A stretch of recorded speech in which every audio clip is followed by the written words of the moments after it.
Hello and welcome through the Stretford Lens. Let's get on with the video.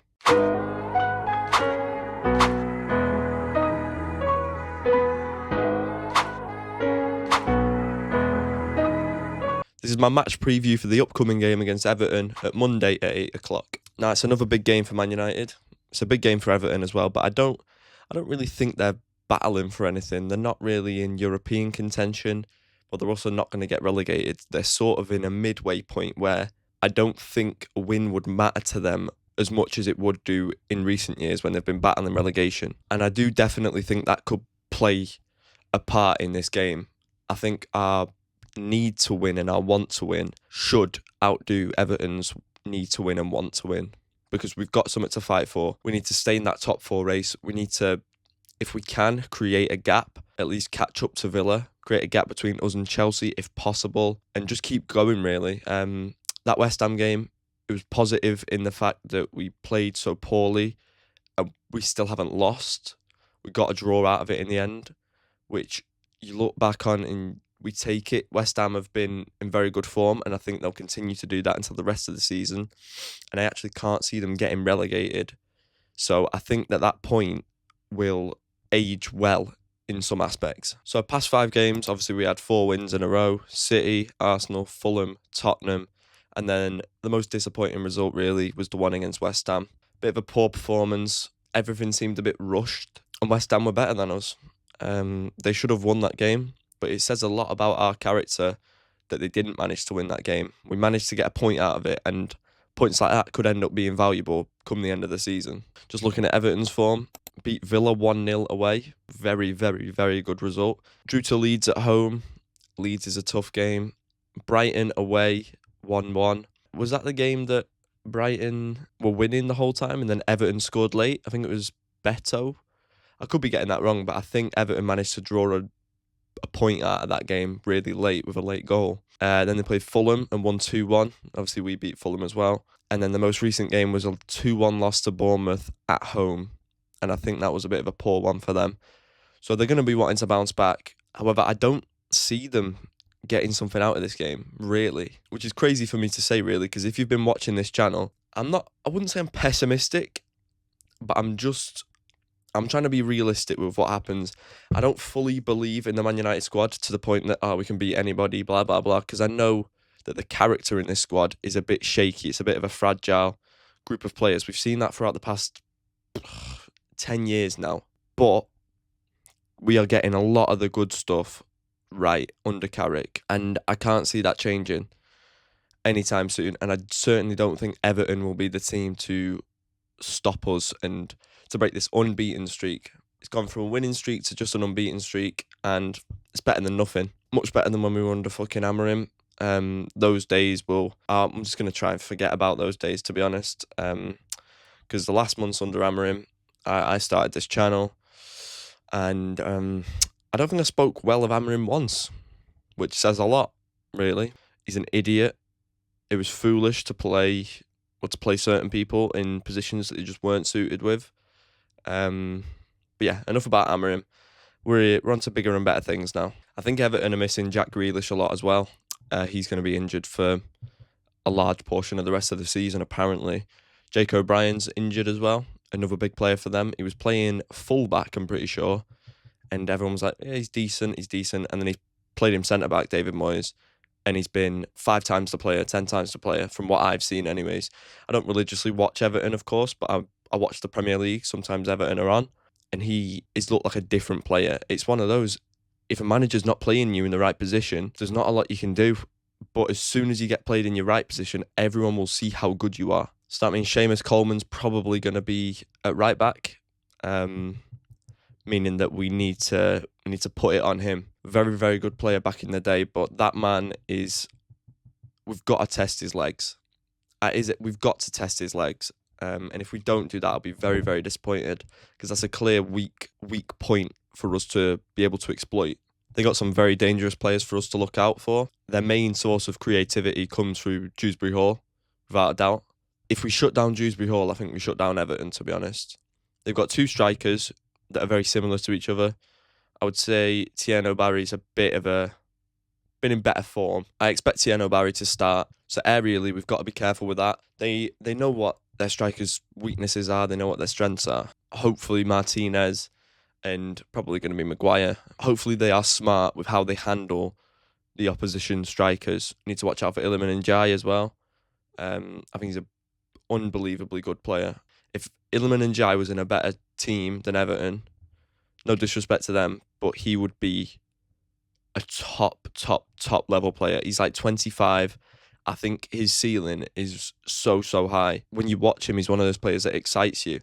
I hope he doesn't excite me this weekend though, because if he does excite me, then that's fucking bad for us.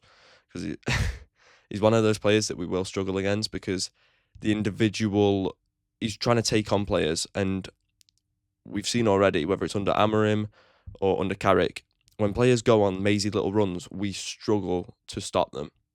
That's always a weakness for us. I don't know why, but players can just run through. I think it's because the midfield hasn't got a lot of legs. I know it's a bit of a cliche, the midfield's not got enough legs, blah, blah, blah. But I think it is true at times. Casemiro is his last season, and I'm completely fine with him playing. I love him, and I'm going to miss him to pieces. But that midfield could defo do with a bit more legs, which is why I would also like to see Mount be given a chance in that midfield. I know Mount was a bit more of an attacking player when he was younger, but these days, I think he would be a brilliant midfielder. Whether you put Mount and Mainu, I'm talking at the start of next season when Casemiro's gone, Mount and Mainu as a midfield with Bruno. I would just want to see how it would work. Would it work? Would there be enough balance? Would there be enough defensive stability?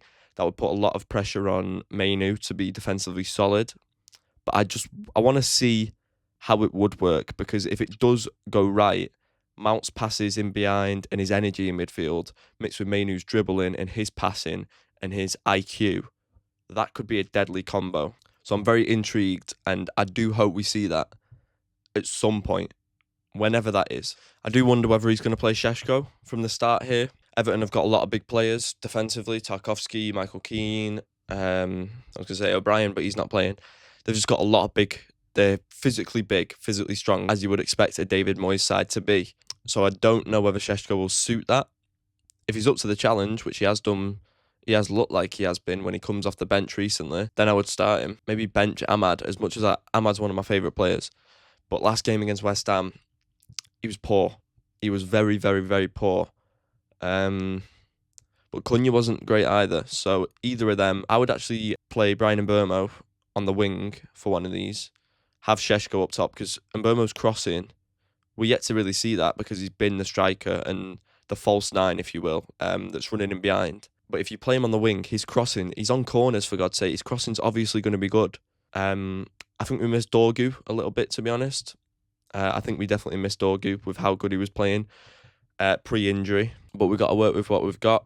And what we've got is a lot of quality. We just need to try and get the best out of those players. So having said all that, my score prediction for this game, I'm going to go 2-0 to Man United. And that's a very positive prediction from me. And I'm not quite sure where the positivity is coming from, to be honest, because that West Ham game was not worrying. I mean, I suppose it was a bit worrying, just because that's the first sign of frailty that we've seen, and the first sign of, oh shit, these are still the same players. As much as Michael Carrick's getting the best out of them, there's still weaknesses that we saw under Amorim and stuff like that, you know? But I'm going to go 2-0 Man United. Goal scorers, honestly, I think we should bring back Anthony Martial just for this game, because he loved the goal against Everton. He was, every single time we play Everton, he'd be like, yeah, I'm not injured anymore. And then just, there'd be like a little calm finish when he's through on goal. I miss him at times, Anthony Martial, definitely for these games. When I say these games, I just mean the game against Everton. He was like their nemesis. To make it 1-0, I'm gonna go with Brian Mbeumo. I reckon maybe a Bruno assist, Brian Mbeumo goal. I can see us hitting Everton, maybe even on the break, to be honest, because Everton are at home. They're the side who are gonna feel the weight of having to attack. The crowd might end up getting on them in a bad way, because being at home can be a good thing, but it can also be a bad thing. You can rush things and try and force things that aren't there, which lead to mistakes. And I hope we can capitalise upon those mistakes when they come, because this is not a perfect Everton side, and we should be beating this Everton side, no shadow of a doubt. If we do the right things and we do the basics correct, we have enough players, enough star quality to get us through this game convincingly. So first goal, Brian Mbeumo. Second goal, I'm gonna go with Casemiro, because he's such a threat in the air. I can see him getting a goal, and I can see us winning this game. So my score prediction is 2-0, and if it is 2-0, I'll be very happy with that.